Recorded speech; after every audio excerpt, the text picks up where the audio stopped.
haylage. Feed dry haylage. Just kind of, you don't want to burn them up with it. Yeah. Here's that. We did good luck. What are we doing? That's the only thing I had was that little thing we looked at. But it was published as a And we do that here. Do we have any citizens comments on So will we recess our meeting and then call in for the public hearing and then adjourn the public hearing? I know with commission, we'll do like a public hearing and then do the... Well, I think the public hearing would need to be like its own thing.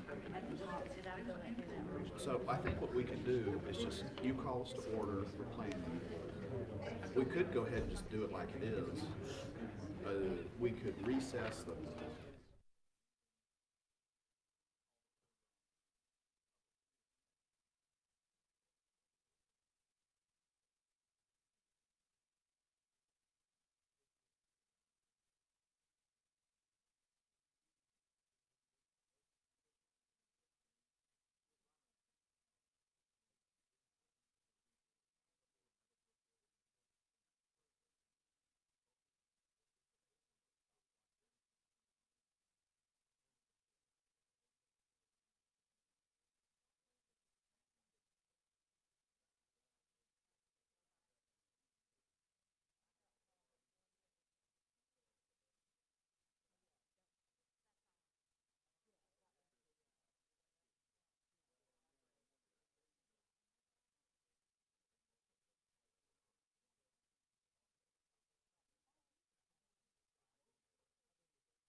I've got just a little bit after 6, so we'll go ahead and call this meeting to order of the Jefferson County Board of Zoning Appeals. And if you would, I'd like to open it with prayer, so let us pray. Dear Heavenly Father, we come to you tonight just thanking you for blessing us with a beautiful day here in East Tennessee in Jefferson County. And we thank you, dear God, for the health and the ability that you give each and every one of us to go about our day. And I pray, Lord, that you're pleased with how we went about living it. And as we come together tonight, dear God, to conduct county business, I just ask, Lord, you guide our thoughts, our minds, our words, dear God, and just to may everything that's done here tonight be glorifying and honoring to you. We ask you to be with our county leaders. Dear God, just guide them and help them make wise decisions. And just thank you so much for loving us, dear God, and allowing us to live here where we live. We ask these things and we give you thanks. In Christ Jesus' precious name. Amen. Amen. Attention, salute, Pledge. I pledge allegiance to the flag of the United States of America and to the republic for which it stands, one nation, under God, indivisible, with liberty and justice for all.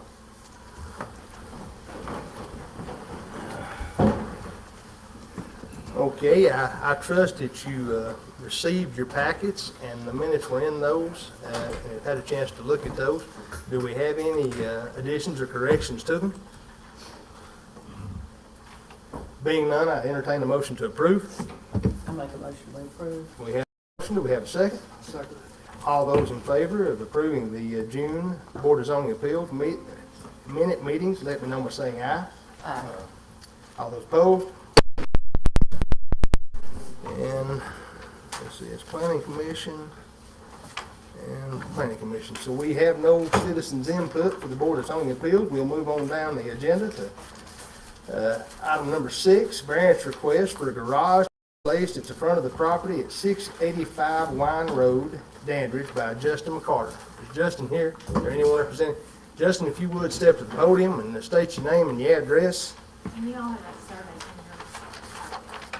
in Yeah, that should be the first. My name's Justin McCarter. My address is 685 Wine Road, Dandridge 37725. I'd like to request for a garage to be built at the front of my property. Where I have it placed on the survey is behind the front of the closest house that the garage is going to be to.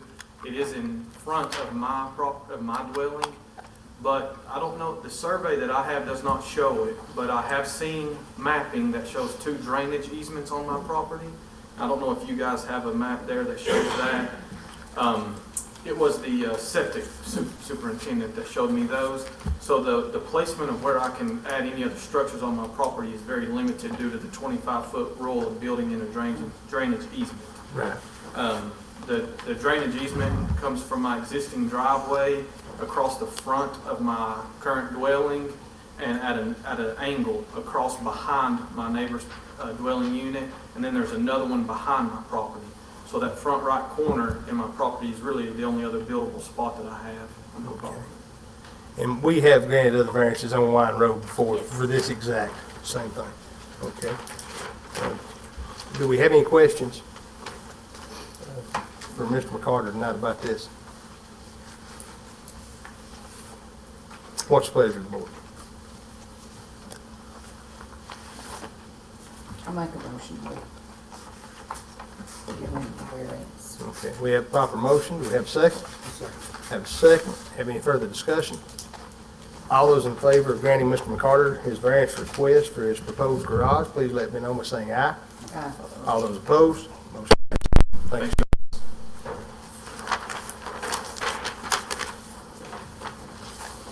And the next item on the agenda is a variance request for a garage to be placed at the front of the property at 661 Valley Creek Road in Jefferson City by Charles and Lisa Stalker.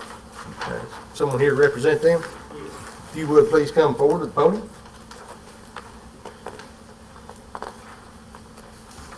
Name's Charles Stauffer, 661 Valley Creek Road, Jefferson City, Tennessee, 37760. Only place I've got to put a garage is out next to the road because of the double wide I put in, the field lines from my septic, property line on the other side, the driveway coming out with the drain in the center, and that's about the only place I can put a garage.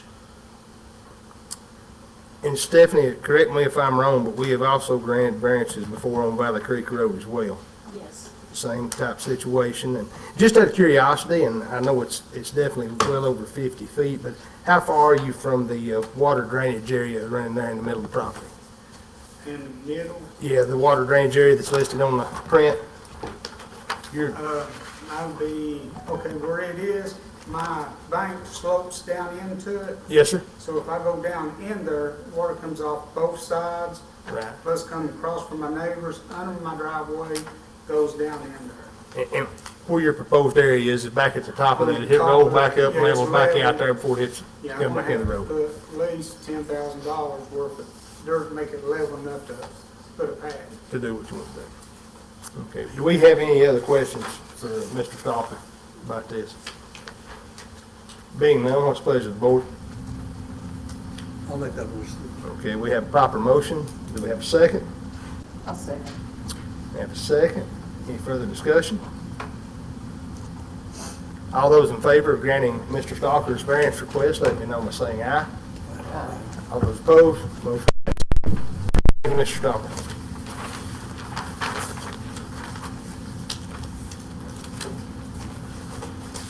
Next item on the agenda will be item number 8, a determination if a 6-site RV full hookup site, determination if 6 RV full hookup sites would be an accessory use to the Love Travel Center at 1058 Deep Springs Road.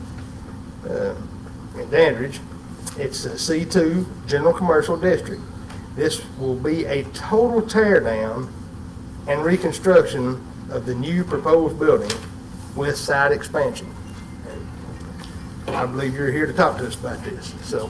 I'm Frank Illy, I-L-L-E, 10601 North Pennsylvania, Oklahoma City, Oklahoma. We are doing what we call a raise and rebuild. A lot of the truck parking at that store will remain intact, but we're going to tear down the building. It's been there a long time, as you all know. Make it larger, change the way it faces, change the location of the gas bays, the gas pumps, but the diesel bays will stay where they are. And then as part of the raise and rebuild, we're going to add 6 RV hookups if you'll allow us to. We started this initiative, this RV hookup initiative, really in 2022. We opened one in 21, and then that was the only one we opened that year, and we learned a lot from that experience. But these hookups are really meant to be places that people will stay for one night only on their way across the country going somewhere else. These are not really destination spots. If you have a site plan in front of you, you can tell they're just out in front of the car area. The RVers like for us to keep them away from the truck parking lot, as you might understand, and then they like the safety and the convenience of just getting right off the interstate and not having to go 2-3 miles to find a park and spend a lot more than we charge. So we offer them a full hookup for the night, and if all things go well, they'll maybe get some gas from us and eat some food and all that stuff too. But we just started this, like I said, in 22, and we have 103 of these open now. So we, in much of Love's typical fashion, we don't do anything slowly, but these have been really successful for us, and we're trying to build a network all across the country for RVers, just another customer base that we want to focus on. And you said you have 103 of those that are open today, correct? Yes, sir. How many you have in the state of Tennessee? Ballpark, 3 or 4. 3 or 4. Loudon, Newport. Newport's is not full hookup, it's just electric, I called them. That's right. Okay. And I would Loudon's say, full hookup. yeah, and Newport's one of the first ones we did. You'll see that Newport's also not very wide. Right. We were just learning what we were doing then, but I'd have to just look at my list, but Right. it's as many as we can do, we're gonna do. Yeah. Just on a side note, I think this has become something that's kind of common, even in the agritourism type deal. There's several farms that'll have 3, 4, 5 lot, Yes, sir. one night stay type deals to give people a place to get off the road and rest. And it's, it's a safety issue as well. It's, you're tired and need a place to stop. It's good to have somewhere to get to, a destination. Ms. Baldwin, do you have any No, you have concerns or recommendation on this? you've just adopted your RV performance criteria for an RV park, but that is a principal use. This is an accessory use to the rest of the services you offer. And I honestly think it's a really good accessory use. I know people who travel and they would love to have this. I did think that maybe we should reference in the motion that we're considering it accessory because they will only stay for a limited period of time. Yeah, so to be clear, we have 103 RV parks open. I wouldn't call this a park, but I'm just calling it that for the purposes of this discussion. 15 of those are independent parks that are next to one of our stores that have a building that go along with them. So 88 of them are like this, with no building that goes with the RV hookups themselves. And the average stay at these are called Model 3. The average stay is 1.02 nights. So pretty much everybody stays one night. They can't stay more than 28 nights, nor would anybody want to. But the average stay is 1.02 nights. Do we have any other questions from Mr. Lilly on this? So your interpretation of the BZA would be that this is an accessory use, and that's why they do not have to meet performance criteria? Absolutely. Absolutely. Being none, what's the pleasure of the board? I'll make that motion that it be approved. Okay. We have proper motion. Do we have a second? Also, we have a second. Any further discussion? All those in favor of the motion, let me know by saying aye. Aye. All those opposed? Thank you, Mr. Lilly. Next item, I entertain a motion to adjourn. So, we have proper motion. Do we have a second? All those in favor of adjourning Board of Zoning Appeals meeting, let me know by saying aye. Aye. All those opposed? Meeting is adjourned.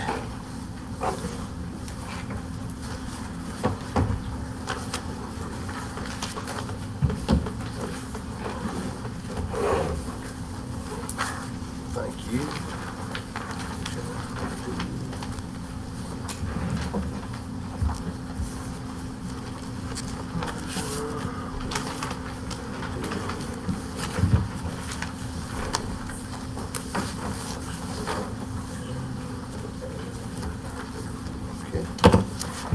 I'll now call this meeting of the Regional Planning Commission to order. And again, I trust that you received your packets and had a chance to look over the minutes from the June meeting. So now I'll ask if there's any additions, corrections, amendments to those. So moved, Mr. Chairman. Have a proper motion to approve the minutes. Do we have a second? Second. Have a second. Is there any discussion upon this? Being none, all those in favor of approving the June Regional Planning Commission meeting minutes, let me know by saying aye. Aye. All those opposed? Passes.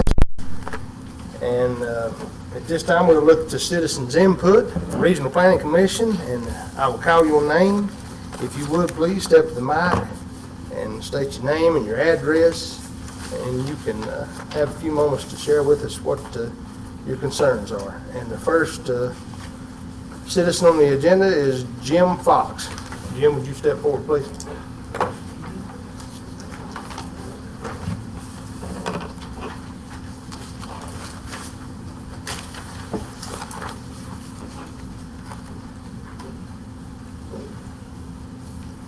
All right, thank you. Jim Fox, Abilene Trail, Dandridge. Speaking about item B, I know that this has been a contentious issue for a while. I want to say, first off, thank you, Chairman, for reaching out to the attorney, and who in turn found the long sought-after authority to, and which I believe resides, if I'm not mistaken, October of 2006. In those minutes, it states that the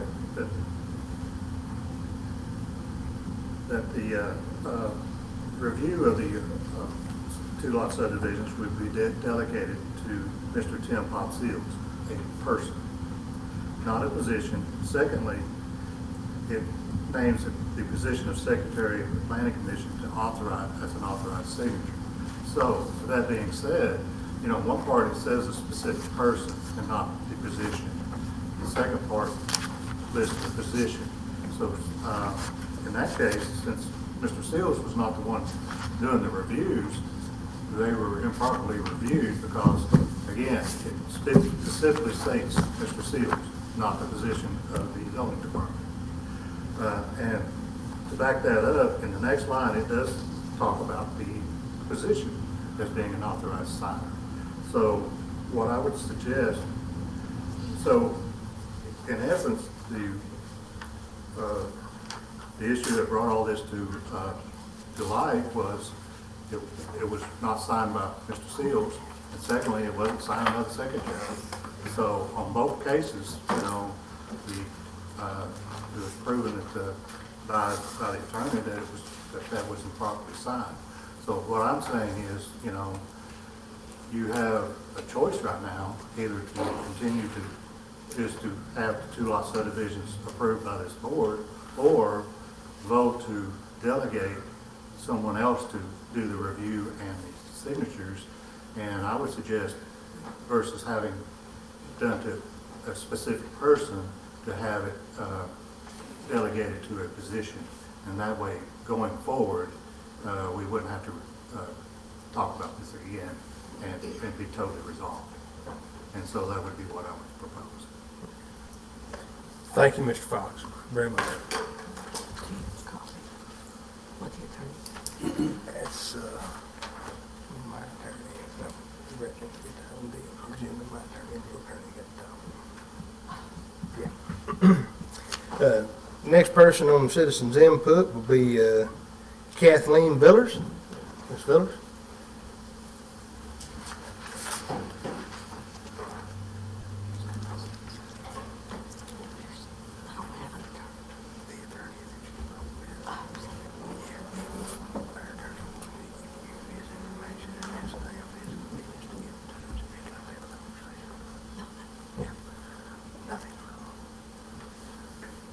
Good evening, Kathleen Villers, 2202 Arrowhead Drive, Dandridge. I'm here to talk about item D, and again, a discussion regarding the two plat subdivisions and items related to that. Two key areas I'd like to talk about. First would be the granting of the authority or delegation of these duties to zoning. And I went up to the standard banner and went through physical copies, not just digital, but physical copies of the standard banner for the latter half of the year for 2006, concentrating certainly on October 2006, but before and after. And nowhere during this time frame were there any RPC agendas or any other notices or articles in the standard banner that referred to the delegation of review, approval, or anything similar to zoning staff, to Tim Seals, etc. So a point similar to Mr. James Fox, looking at this was the time frame identified by Attorney Drinnan. And I would point to a key thing, transparency. It appears the public was never notified that this was even going to be discussed. If it was disappointing that there was nothing formal notified to the public because the minutes aren't readily available. Two, I'd like to cover an event that happened at the sheds, one of these discussed previously, on the weekend of July 4th. And the sheds are now at the address identified as 2249A and 2249B Jim Henry Road. Multiple neighbors, citizens have observed parts or all of these goings on. There was a significant group gathering. In fact, would call it group assembly. There were many vehicles. They were parked side by side by side. And by the way, I have pictures of pretty much all of this. They were parked at and around the sheds, both on the west side of the sheds, even on the east side of the sheds. There were at least 40 to 60 youth at any one point in time. And these youth, most of them, if not all, were wearing black t-shirts, or a dark colored t-shirt, like in dark navy, that had the Victory Baptist Church logo on it. A few people got to talk with some of the individuals attending, some of the youth, and were told they were there attending a church camp. Then they were also told they weren't supposed to talk to anyone except those from the church. Also, people observed pontoon boats bringing a number of youth, 15, 16 youth in on pontoon boats and dropping them off at the shoreline, that would probably be 2251 Jim Henry, and leaving empty. I have a number of pictures that show these youth stayed overnight. Lights on, stayed overnight, and in fact, towels, clothes, etc., hanging on the railings outside the sheds.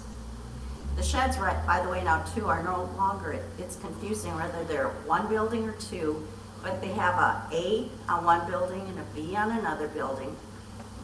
And it just really pointed to, especially given the pictures, the music you heard, the way the youth were organized, either at the sheds or down by the gazebo, that this was not just a casual family, friends picnic. There was organized activity going on. So it appears, in conclusion, that Grace seems to be doing what they said they were going to be doing all along, earlier on, that they were going to hold church camps, that many youth were coming, more were going to come. It's recorded on the YouTube videos, and that they were not only going to hold church groups for themselves, but have other churches come in also. This is very concerning to the citizens, residents. Church camps are not allowed in A1, and so I wanted to bring this to your attention. It's concerning, and not only for the neighbors, the youth, others, and I'm wondering, is there something that can be done? Can a letter be issued perhaps by this group or body or another Jefferson County authority to Grace to let them know that church camps are not allowed? Your help on this would be appreciated.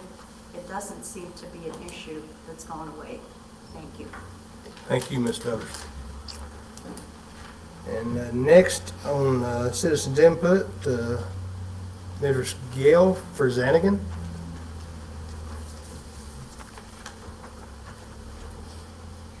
I'm Gail Weaver Farzanigan. I live at 2535 Edgewater Lane in Dandridge.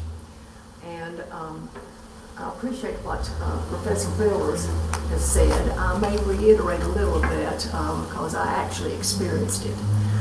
So I'm here today, this evening, to endorse the approval of a two-lot subdivisions being granted to the RPC.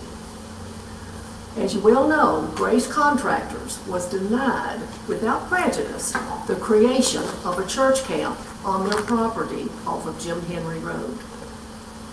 Then they came back with a two-lot subdivision plan, which was approved in-house by the zoning department. I personally witnessed on the 4th of July weekend, I'm going to say by the time everybody got there, around 100 teenagers wearing their camp t-shirts at the Grace property. And as Professor Villers said, they were told not to speak to anyone. That's a little suspicious. But I was able to find out that they were for a church camp there associated with the Victory Baptist Church out of Sevier County. That church is a Latino-affiliated church.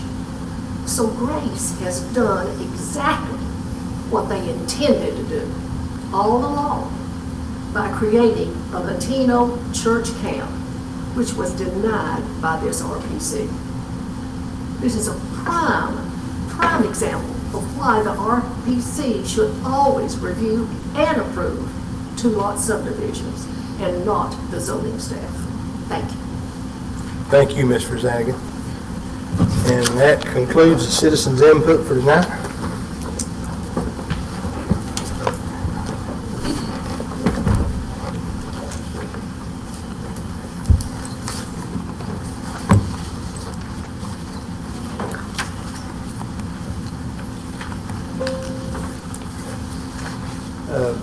Now, before we get into new business, I would entertain a motion to recess planning commission. So moved, Mr. Chairman. We have a motion, have a second. All those in favor of recess, let me know by saying aye. Aye. All those opposed? And in recess. And now I would like to call to order a public hearing for the resolution amending the subdivision regulations of Jefferson County Tennessee regarding road construction, bonding, and as-built. There was public notice, thank you for that. There was public notice sent out about that. Do we have anyone who would like to speak about the subdivision regs?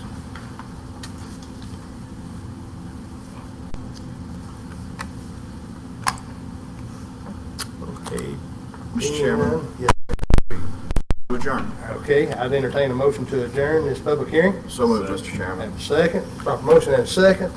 All those in favor of adjourning the public hearing, let me know by saying aye. Aye. All those opposed, public hearing is adjourned. Now, I will call back to order the Regional Planning Commission at Jefferson County, regular business meeting, and we will start into new business. And that's item A, preliminary plat approval for Mountain View Estates, 68 lots off Coyle Road, Jefferson City by Jim Phelan. Is Jim here? Yes.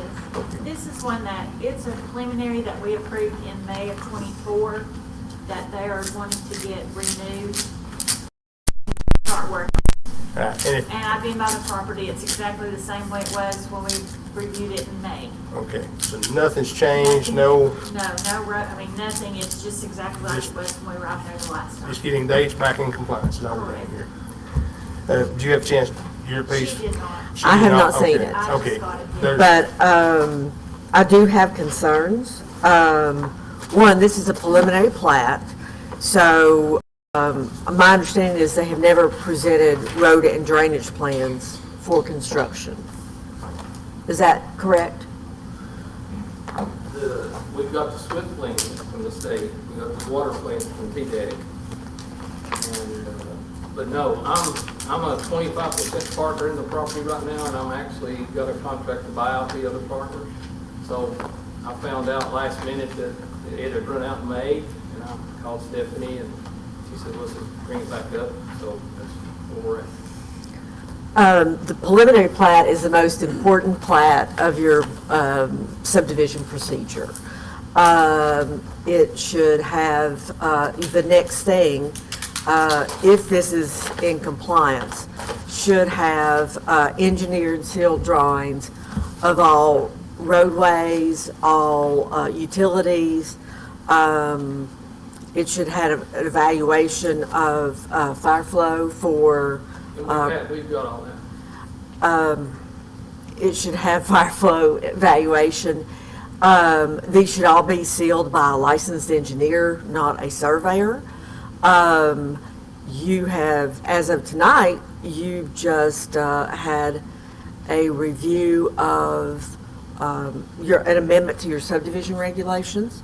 Actually, the items that are contained in your amendment are actually addressed at the final plat stage with regard to bonding, et cetera, et cetera. So that will come, that's adopted prior to final plat, so it will apply.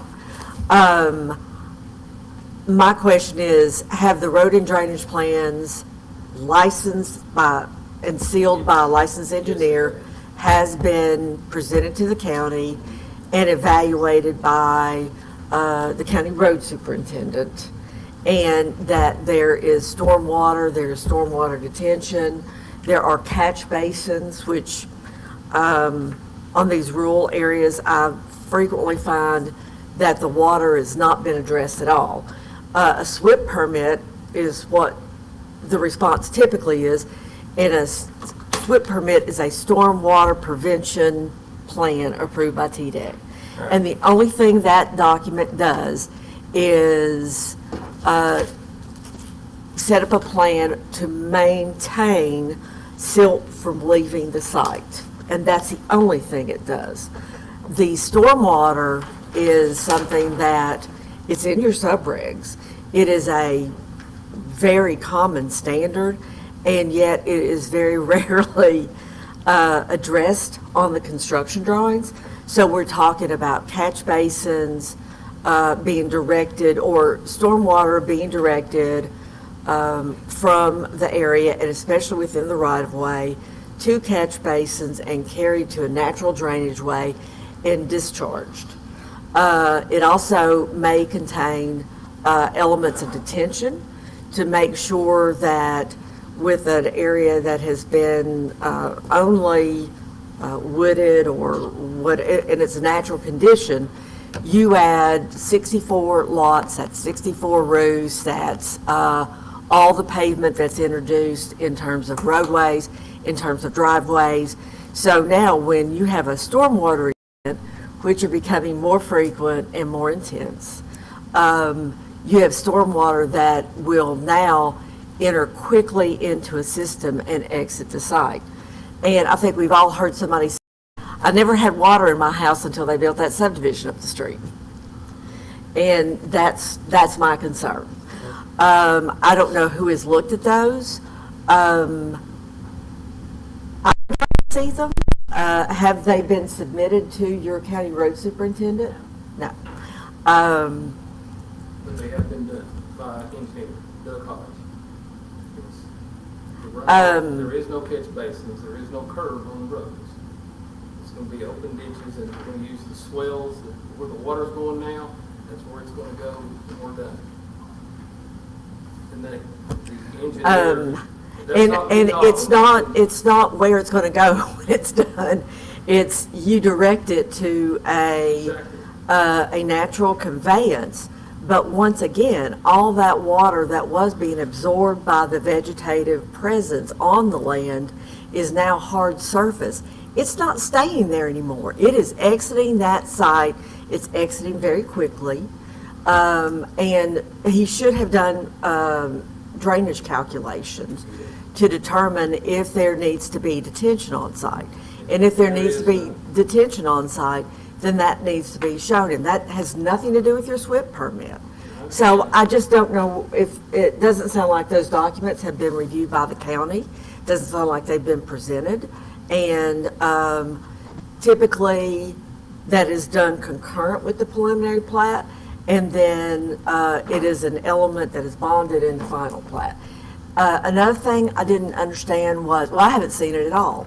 Are you going to phase the project, and I assume you are the phase lines on the plat?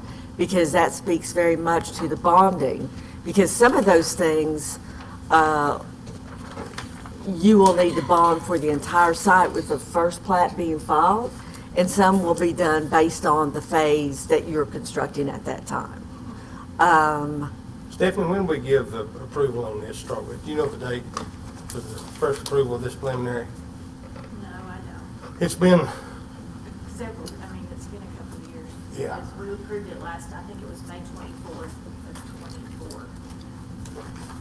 This was like that originally, or the last time. When was the first time it was approved as well? probably a wasn't couple it? years. And you were not the first one who presented this Yeah. when it came, so. And I can't from recollection remember, but it was approved then. Now, those requirements are already in the subregs. The ones you're concerned about are the stormwater, and what was the other? And I'm just trying to. Stormwater primarily, just Stormwater. because it's And usually then you would- under-addressed. You would like to have the road superintendent's signature. He needs to recommend Right. approval of those. Right. And that is, I mean, that is the meat of the subdivision process, because this doesn't create any lots. This just tells you where the right-of-way is going, and basically, the construction drawing should be done concurrently, because that's the most important part. When it gets to the final plat, that actually creates the lots, but. And that's when the bonding will take place for our new amendments to the subdivision Right, regs at that time. Which you already have in your subregs, we just tighten them up a bit. Right. Not having looked at this, I'll be honest, I don't have any comments, Okay. because I have not seen it, but I am highly concerned about moving forward without proper review of the road and drainage plans concurrent with this document. Okay. And So- apparently they haven't been reviewed, and apparently they haven't been approved. I can't speak. There was a separate chair and we've had a deceased board member as well since then. So I can't. Different road superintendent. Different road superintendent since then. So, but I hate to hold you up for another month. if you're ready to get started as well. So, and I hate to question all these things without being able to recollect the specifics of it, but I find it hard to believe that we would approve something that would have been very flawed at that time. I wonder if it'd be all right if we approve the preliminary with the condition of getting the stormwater information back to us that, that you got, getting it to us and getting Joe to look at this, road superintendent, and sign off on it. He has. So if you could present those, and I'm not speaking, we haven't voted or anything, but if you could present those and keep him, slowing him down for another 30 days on any work he's going to get started, could we approve that with the contingency of those being provided to us by next meeting? Yeah, and notice that no consideration will be given to the final plats. Absolutely. For phase 1 or whatever, until we have in writing that they've been reviewed and approved by your road superintendent. And personally, I would like to see them. I mean, I look at them all every day. Not that I'm an engineer, but there are things that I look for on there, and I'd especially like to see the site for your detention and the engineer's stormwater calculations for capacity of that detention pond. We have that. So I thought you said there weren't any detention ponds. There is none. It's just that there's natural depressions on the property, on the farm, and he says we can use those. We don't have to put in ponds. Right. We can use those as long as we direct to those. And there'll be no catch basins because there's no curb. there'll be no catch basin, or no detention ponds developed. You're going to use what's currently there Exactly. as. Yeah, because it's got a bunch of natural depressed areas, and it lays beautiful. It lays great for doing what we're doing. Because some properties you can't do that. You have to deal with it. You have to excavate, yeah. Yeah. But, so he certified the capacity of those low-lying areas. Yes. Okay. So That's really important. okay. So as long as we get that presented. Prior to consideration of a final plat, yes. Right. Okay. And then if we could get you some copies of those as well, so you could look over them in PDF form, email them to you. PDF's fine. I don't know about your road superintendent. And it sounds like since this has been done, Yeah. He yeah. And if you have a new road superintendent, he will start from scratch on those. You said Joe's already looked at this? Yeah, he's been on site. We're doing another farm on up in Jefferson County, and But he was not the road superintendent. yes, he was, and he was, well, he was getting ready to be. He was Charles. He was employed by the highway department at that point Right, in time. exactly. He was with him today. Charles looked at it and the other fellow too. Okay. So. That was during that transition probably. Yeah. So, is there anything else that you can think of? With that being said, what would the pleasure of the board be? I make a motion that we accept this with conditions that you put on. Okay, and that would be to provide the road superintendent's signature on those things and the stormwater retention. Okay. Okay, And she said something about fire flow for the water, it's already been done too. I remember that. Yes. So there'll be fire hydrants installed? Yes, there is some fire hydrants. We have to bring water all the way from West Duncanville. We had a long conversation about the pipe size. I've got a drawing of it from Tia. I mean, just from the. Could you provide that to us also Yes, with I'll this get motion? I'll get a whole package for you. Okay, Thank you. We've got it all. we have a proper motion. Do we have a second? I'll second. We have a second. Is there any further discussion? I have some discussion. Okay, go ahead, Mr. Brooks. I understand the intent of helping him get going. I have a little bit of reservation because the contingency is pretty cumbersome here. Though it does sound like he has a lot of the contingency worked out. It's a formality of getting it in front of the right people and getting the signatures and all that. I do have some concerns about how cumbersome the contingencies are. So if we approve this, he doesn't come back until he needs his final plat approved. For a phase, his initial phase. Phase one. Okay, well, but this preliminary is for the full project. So So will he come back in for prelims on the phases? I mean, technically, your road superintendent does not have the authority to approve the road and drainage plans. Only this body does on his recommendation. Yeah. So, I mean, typically, there's a review, and the road superintendent would provide any concerns that he has or corrections that he wants made. Also, that would go for, I know that most of your utilities are done by private utility districts. And when they start constructing infrastructure, that's not the time to find like the water lines undersized or are you sewer? No. No, so all of these are on septic tanks.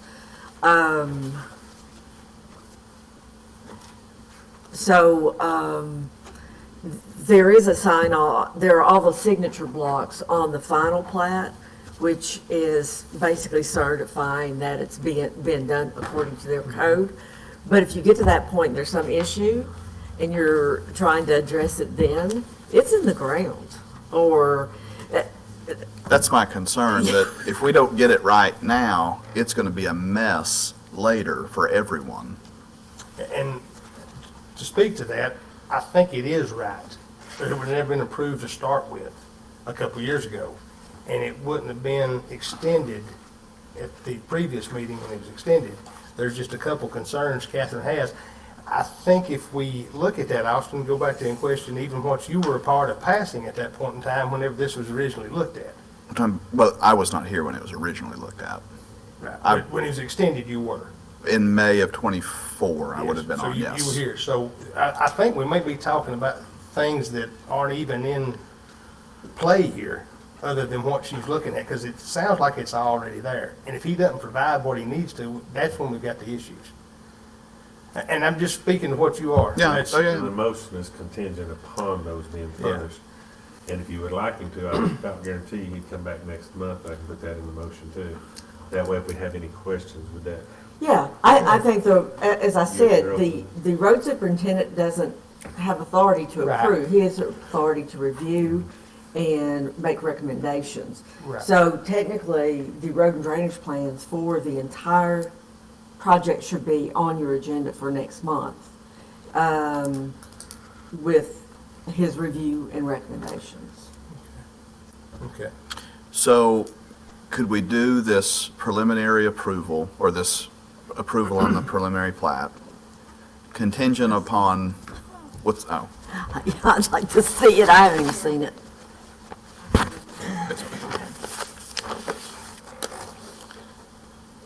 what was I saying? Could we approve this contingent upon? Contingent upon him coming back next month and presenting the items that Catherine has pointed out.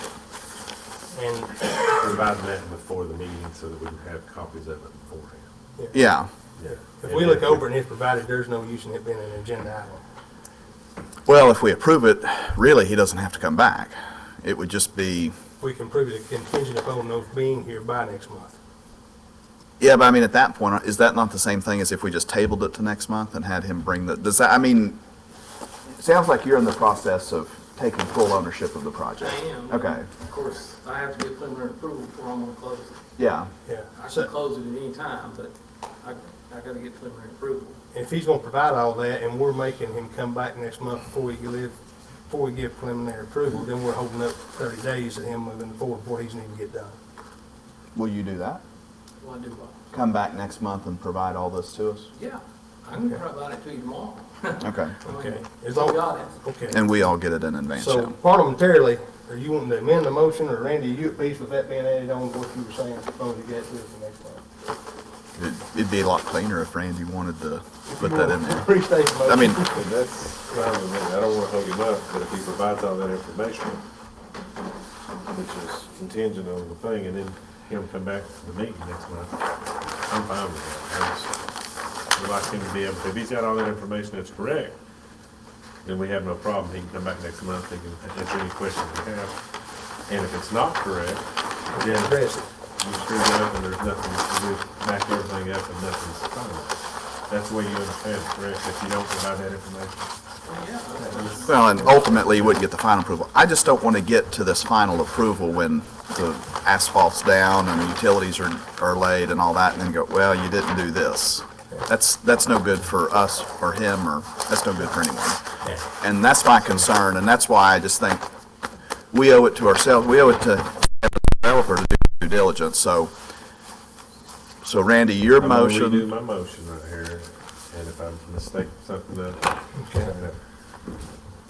I make a motion to approve with the approval of the road superintendent, a water drainage system, as Ms. Villar's asked, or anyway. Bow. I don't know.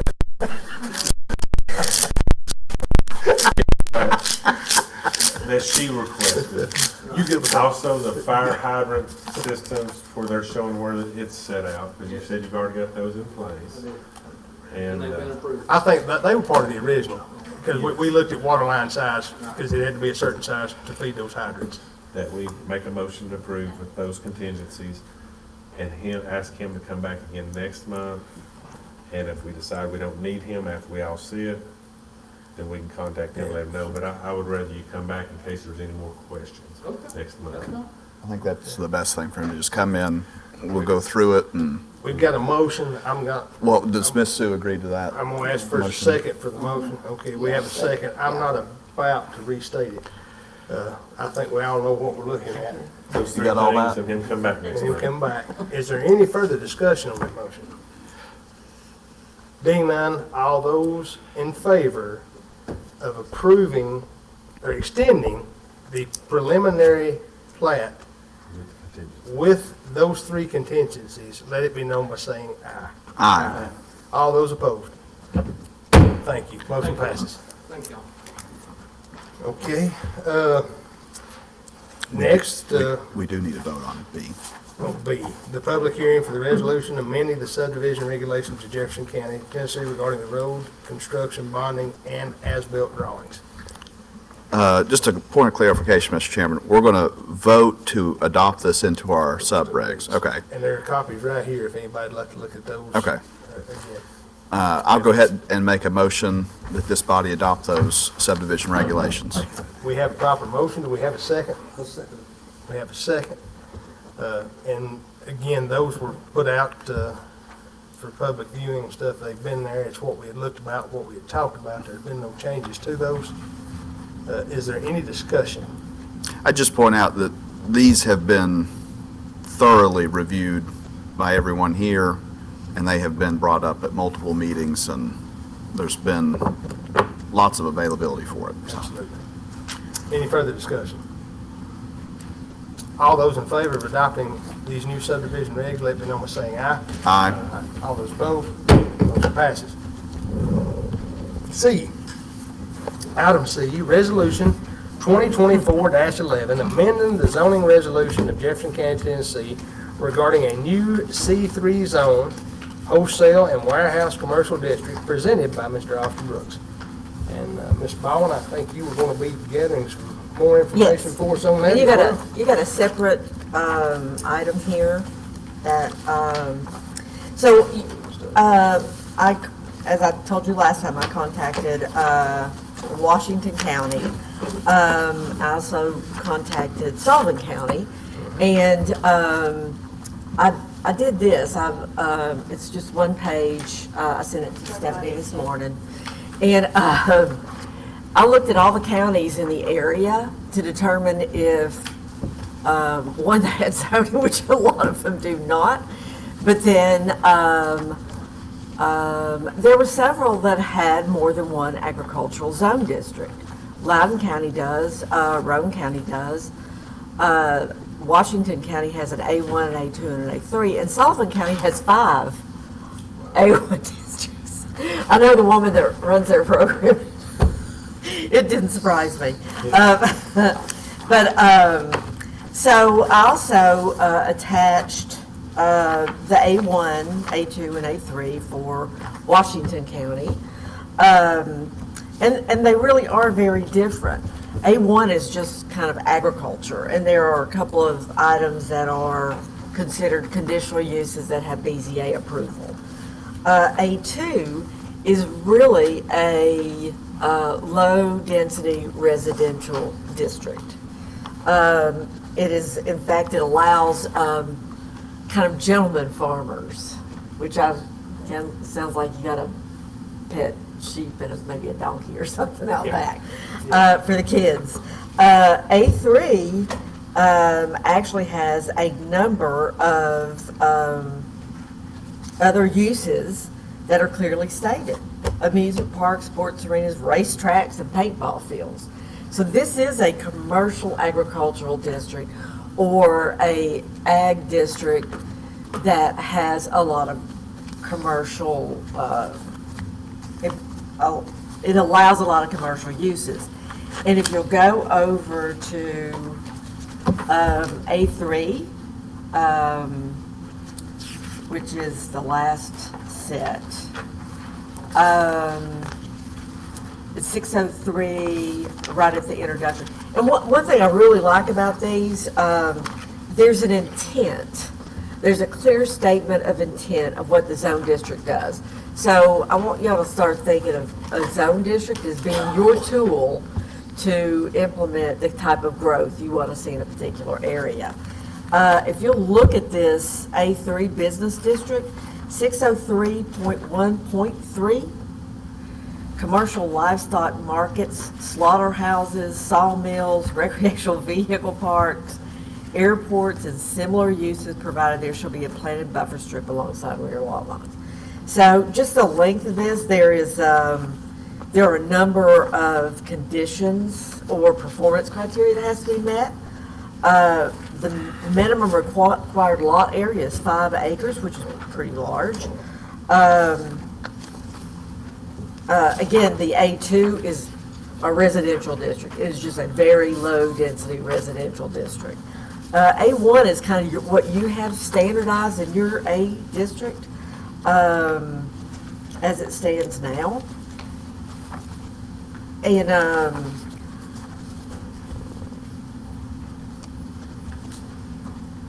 I think it's a good exercise to go through because if you'll look at the counties that do have more than one, they are counties that are on the edge of urbanized areas that is kind of moving up the interstate or moving into your county.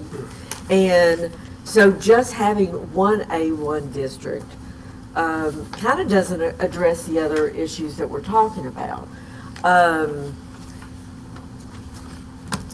understand that the lack of sewer is really going to drive residential development at a very low density. And to be honest, those areas should be protected. They're very nice. That's where I think that's one of the reasons probably a lot of people move out of an area, urbanized area, to a rural county, is to have live in a low density area. And so I really think the A2 is a good thing. It does protect folks who are making an investment, but with your lack of sewer, it's going to be low density automatically, and you're not going to extend sewer into these areas to have like a R1 or R2. So a lot of it is going to be residential development in your agricultural areas. Having said that, it shouldn't take the place of having strong agricultural protections. And I think A3 is important because it allows agricultural uses that make your farms profitable. It's a real missing link that you have. Now, I know that having spoken to these folks, and I think you asked me about this, is that some of this is you've got another regulatory agency, meaning the state of Tennessee, because I think in the A1, one of the things that I found, this may have been after you look at these for a while, they kind of run together. I found one that allowed a lot of poultry, and one thing I thought was funny about it is it said pigeons. It included pigeons in with poultry. City chickens. Well, there are wires, they're not really on the ground, they're on all the poles sitting around. So that one was kind of confusing to me. But I really do think these are good districts, and they may provide a tool that you currently don't have for not only the protection of your residential areas that have a rural character, but also the protection of those agricultural businesses and even the agricultural industrial uses that are sometimes the businesses that people do not like to live next to. And I was really surprised that slaughterhouses were in here. Now, the one thing I would warn you about is that Washington County probably has a lot of sewered areas that you don't have. But it gives you a tool to approve these kinds of businesses without forcing them into industrial areas. And your I&D, what your industrial area should be more what you think of as industrial, heavy production, quarries, things that are, typically it's not farming, it is large, but it is a kind of, we always refer to them as extractive industries, but they need a lot of land, and they also have off-site negative impact that you need a lot of land around them to protect adjacent properties. And with the A1, the A2, and A3, I definitely want to thank you for the information you provided. I think it's something we should definitely take a look at and look through. In doing some of this, I know with some of our larger producers in the county, agritourism has been utilized to help supplement farm income, and I know in certain areas that's been a huge boost to the income on the farm. And it's very much protected by the state of Tennessee. Absolutely, sure enough is. We were in a neighboring state, and a large row crop operation done some agritourism, and they incorporated a tulip farm. And tulip farm. It was in New Market, Alabama. And my wife likes tulips, so we made a trip to New Market, Alabama to see this. And we sat in traffic on a back road for 45 minutes on opening day to enter the pasture field. And I talked to the old boy on the farm, and he said, Brian, he said, this saved us. He said, we were on the verge of having to sell it. And he said, this has allowed us to keep our family farm. And he said, now we're not barely getting by, we're thriving.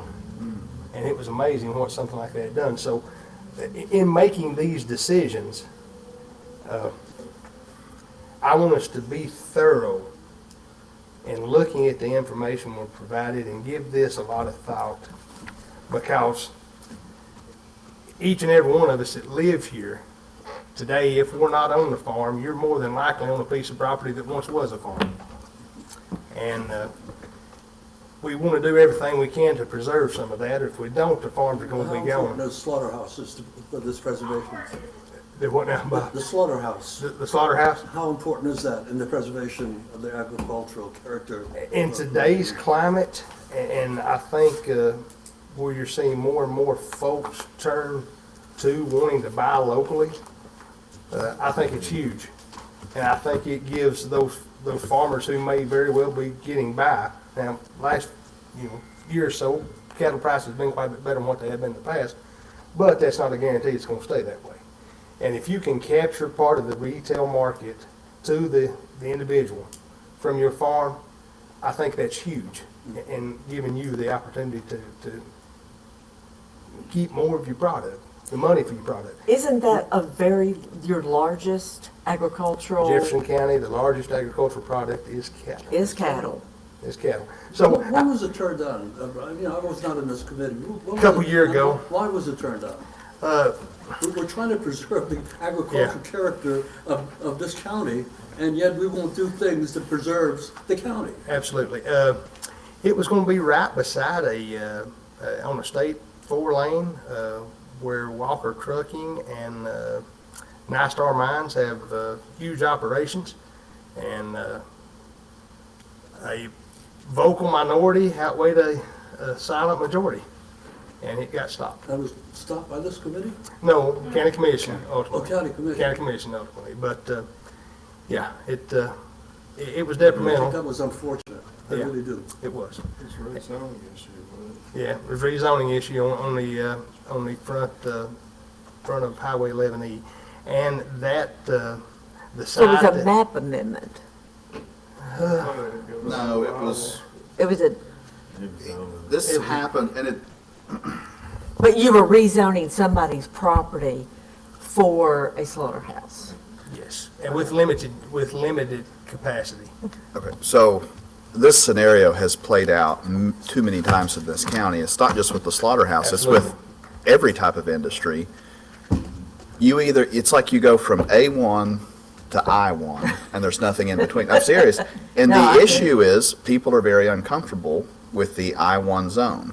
So, we've had welding shops and other types of businesses come up, and there's always the strife because people are uncomfortable with the I1 zone being in residential areas or, So that's what the C3 was for. That was geared more towards mechanic shops and welding shops and things like that. But the slaughterhouse is an example where, because it was forced into the I1 zone, And I There's think just not that's too what many- John Neal was trying to do, was just Well, find a and- place to and then put it. we actually had a city that said they weren't going to allow it in their industrial zone.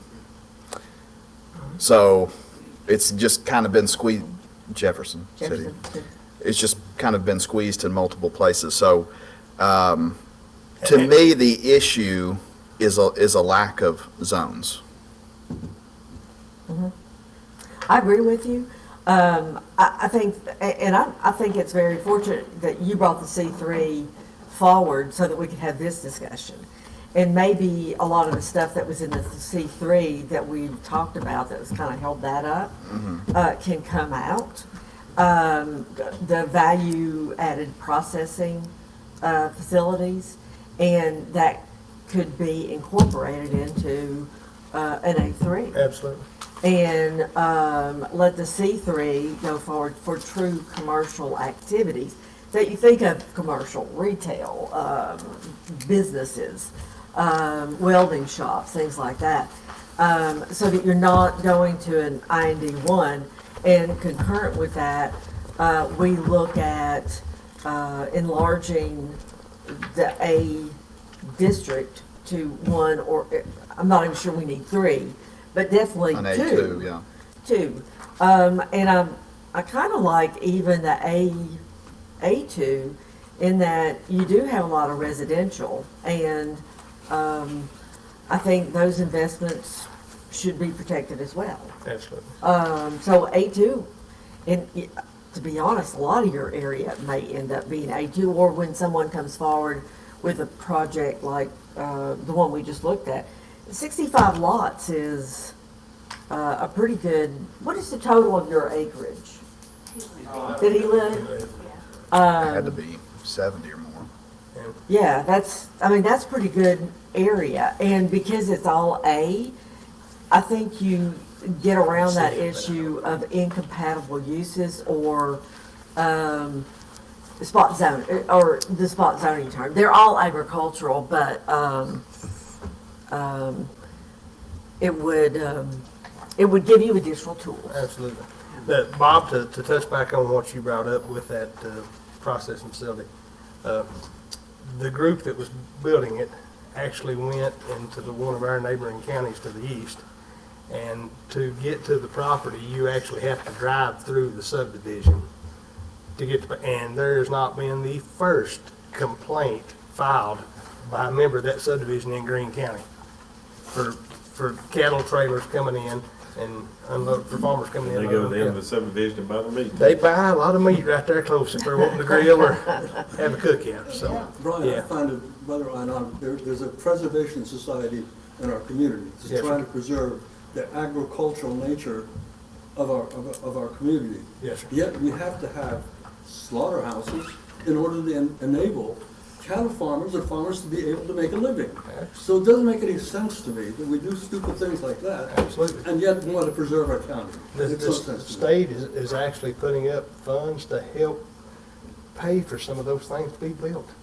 State Tons and of federal. subsidies, yeah. Yeah, we're Heavily losing, I subsidized. think it's 200 acres a day in agricultural Yeah. lands in the state of Tennessee. The one I take my stuff to in Greenback, that's exactly what they did with subsidies and government help. And they set it up and they've got a process and they've got a facility that they sell everything at. Yeah. All 9 yards. It's amazing some of the programs that some of these facilities develop with their local farmers to actually be a conduit for them to sell their beef as well. It's just, there's a lot of dollars to be captured there. Perhaps something could be done in the future, Brian. Lord willing, yes, sir. I think we're having some great discussion. I think we've got a ton of good information in front of us. I'm going to ask for time to review this myself.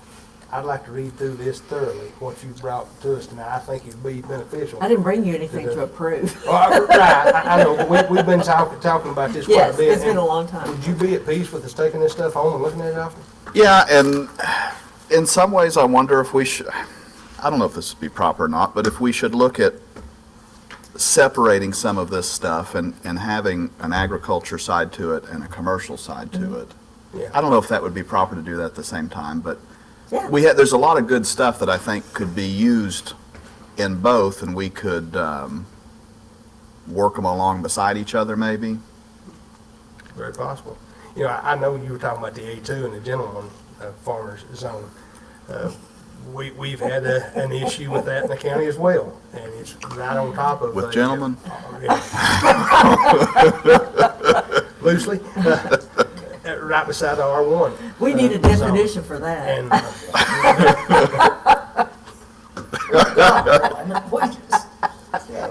can you get us one of those in writing? I can show you one.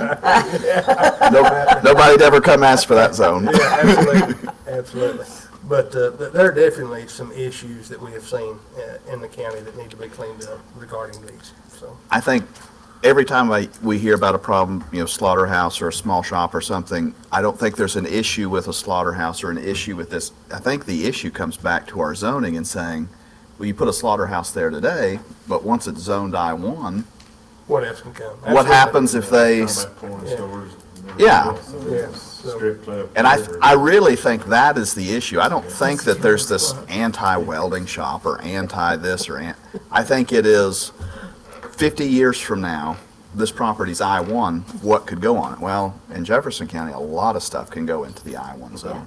So I think we fix a lot of, I think zoning is always going to be a contentious issue, but I think we fix a lot of it if we shore up our zone districts, and I just think we would finally unbridle some positive growth in our county.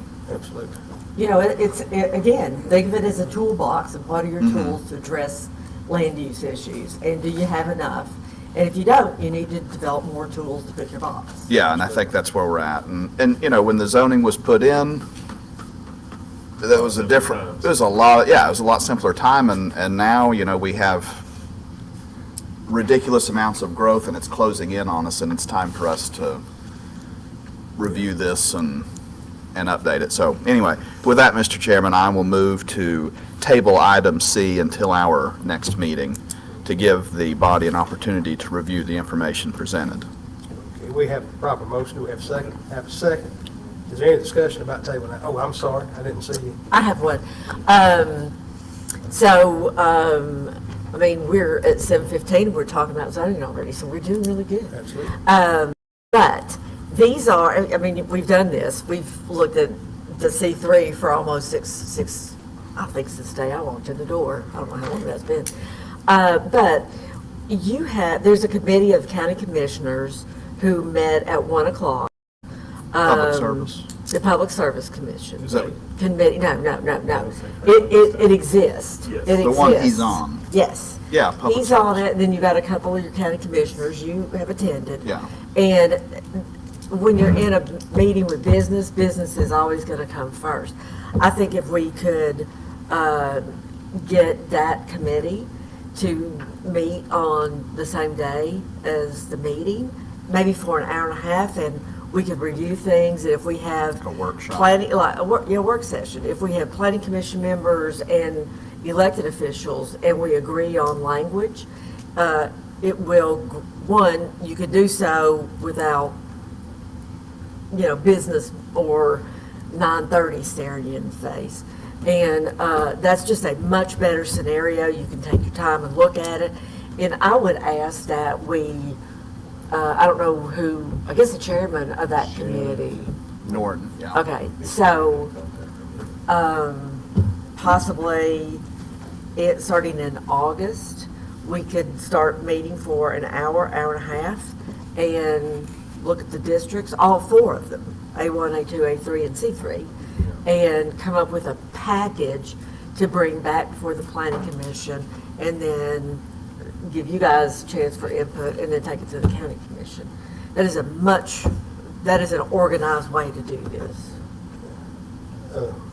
I think if we do that, we need to be sure and include those folks that are on the agricultural committee and stuff for Jefferson County. We need to include those folks in that conversation in that meeting. The agricultural sector needs to be here to voice and get input from them. Well, I'll call Mayor Potts, or you can. I'll let you tell them because you'll explain better what you want. And that way don't get lost in the my confusion. Well, it gives a lot of people a voice and a review, not in a business format where you got, again, time and people and waiting. So you can do so in a very measured. I don't want to hinder like we have this short-term rental where it took 2.5 years to get something brought forward. But it's looking good. We won't go there. I'll send you, The, I'm sorry. I like what Brian was saying about looking at this. He has his I moments. don't see anything in here that I don't like. I would be breaking it up this way. And working that in conjunction with your C3. But I do think we need to wait and look it over more. That you look at it and see what you think of your C3 that could be taken care of in this. Yeah. And maybe adopt to what they presented, to what they have in Washington County, unless you see a flaw with that.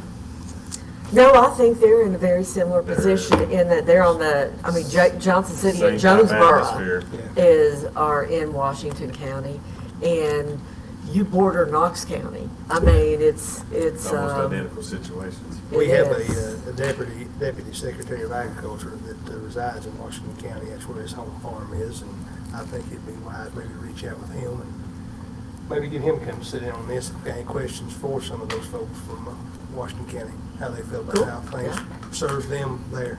And I believe Mr. Aiken would be more than welcome to come and do so. Okay. Yes, sir. Alfred. Another consideration, I wrote this down while some discussion was happening. In the A1 zone, the tax rate is 25%. In the C1 and C2 zones, the tax rate is 40%. So I think that is a consideration to give as well.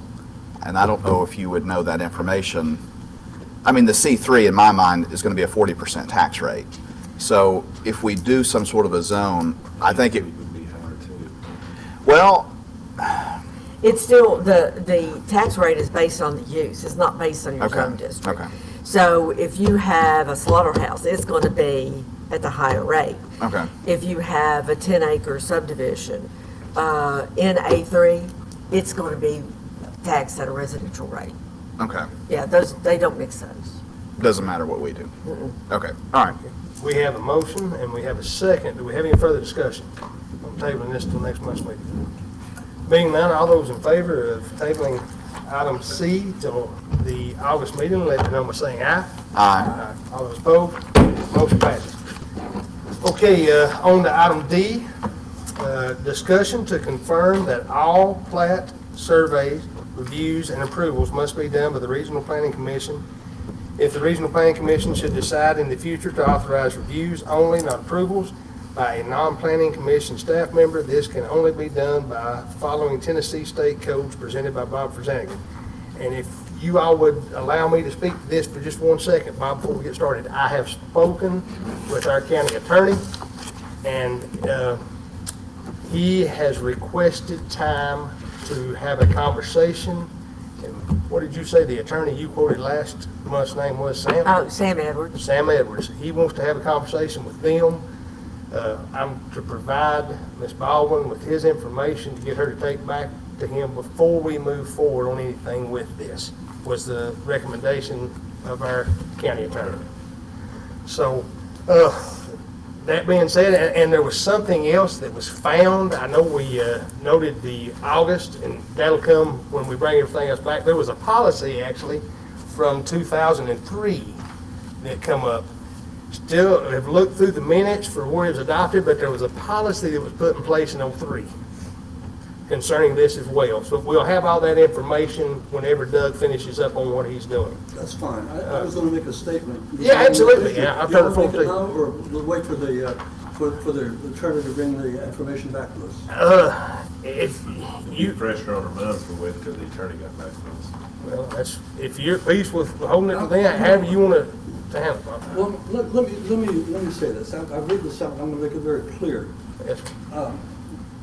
Brian, I've already acknowledged that Planner Baldwin has provided this committee with enormous amount of information. I don't think we could really do our work without her knowledge and expertise that she provides for us.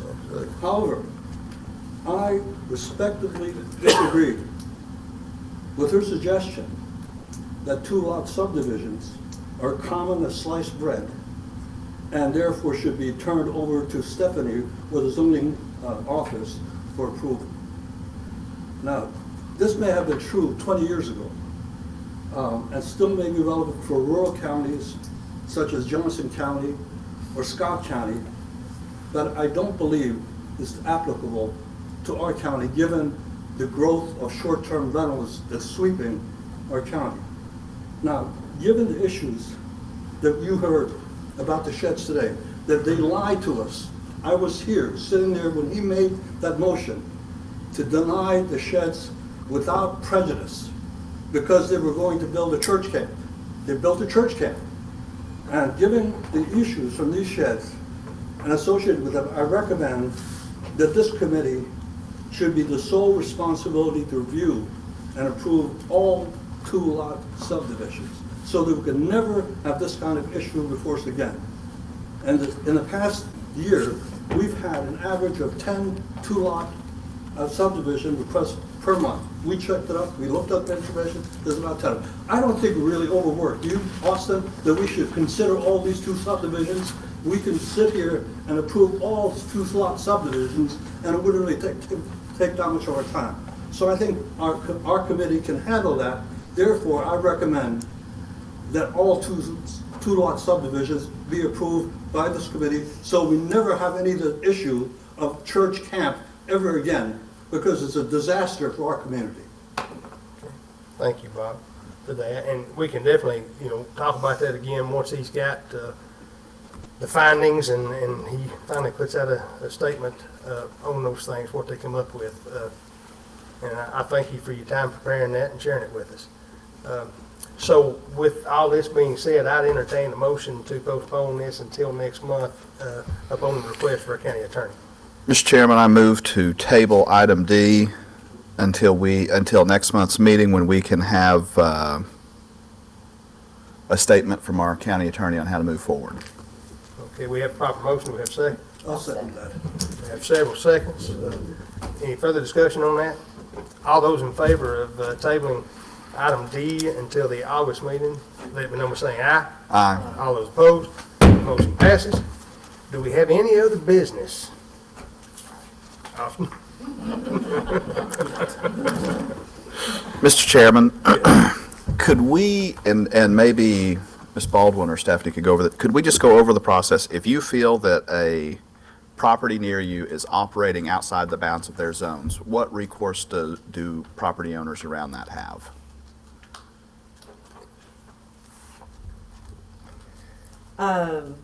It's a zoning violation, and as such, it's a civil violation that should go before your county judge. The county judge has the authority to determine if the zoning violation is indeed existing. And as a civil violation, they can fine up to $50 a day per offense. So in this situation, I think that if everything is correct that has been suggested, is that, and I'm not saying that it is, but let's say that they are running a church camp, an unauthorized, that's outside of zoning. That would be one violation. If they are operating a facility that is substandard with regard to fire protection, sewage disposal, I mean, that's a huge one. Areas for, and another thing is, if it was operational and it did go through the process that you would require here, they would have to present an engineered site plan with, just like your RV parks. They'd have to show where the bathrooms are, where the food preparation is being done. I think that those things would have to have concurrent approvals by the state of Tennessee. Once again, and I brought this up, this is group assembly. And once it's declared to be group assembly, it is no longer on the purview of this body or even the county. Group assembly is by the state fire marshal. And I'll be honest, my concern is that if there is an incident here or an accident and everyone in the county is well aware this is going on and someone is injured, that is your liability. You know that this is happening. And knowing that, Everyone in the county, we don't have a code enforcement officer. I understand that. So who cites them? Do they need to call the sheriff department? Because we as a planning commission can't cite them. Back to, yeah, so that But- much is clear, but my question was, You got a if, code of officer. And this is, once again, this is not commercial building codes. And especially knowing that there aren't commercial building codes, because this is not residential. This should be referred to the state fire marshal. Okay.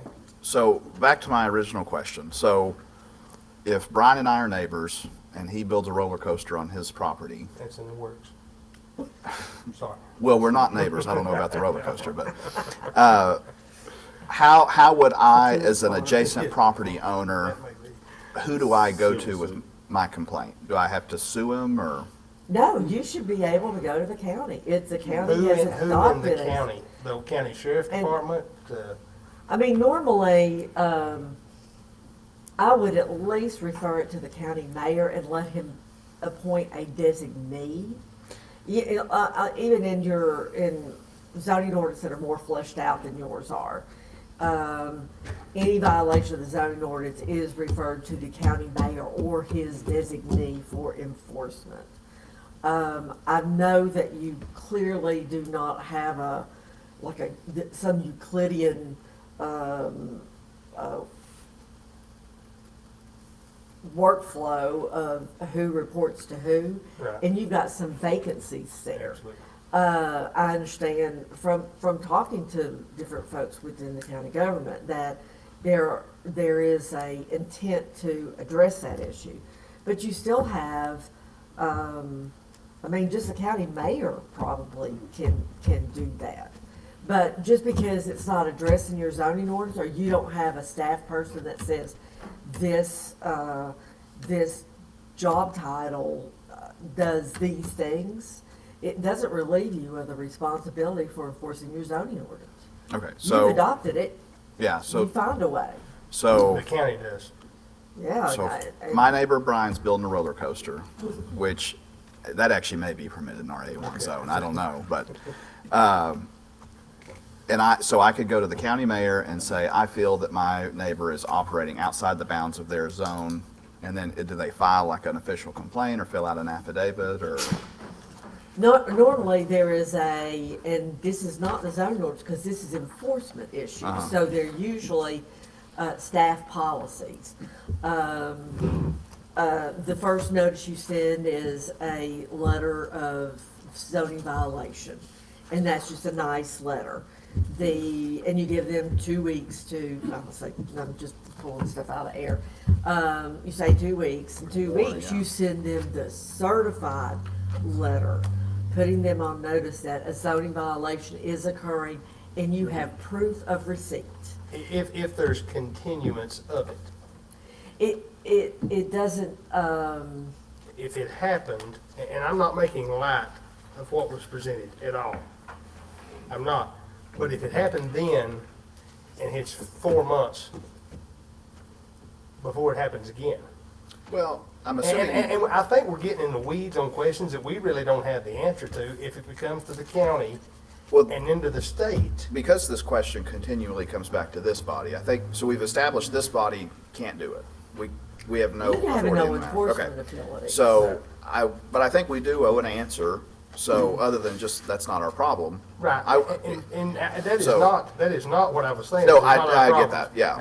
And I think Catherine's been clear in that the mayor would be the place to start. Yeah, so, and that's what I want to get clear, is that anyone who has a concern about any property that they feel someone's operating outside the bounds of their zone, your advice would be to direct them to the county mayor's office, and from there, the county mayor can deal with it himself or designate an employee to, Like anytime I've written code, it's the county mayor or the county official and their designee. or their designate. But once again, you don't state a person, you state a position.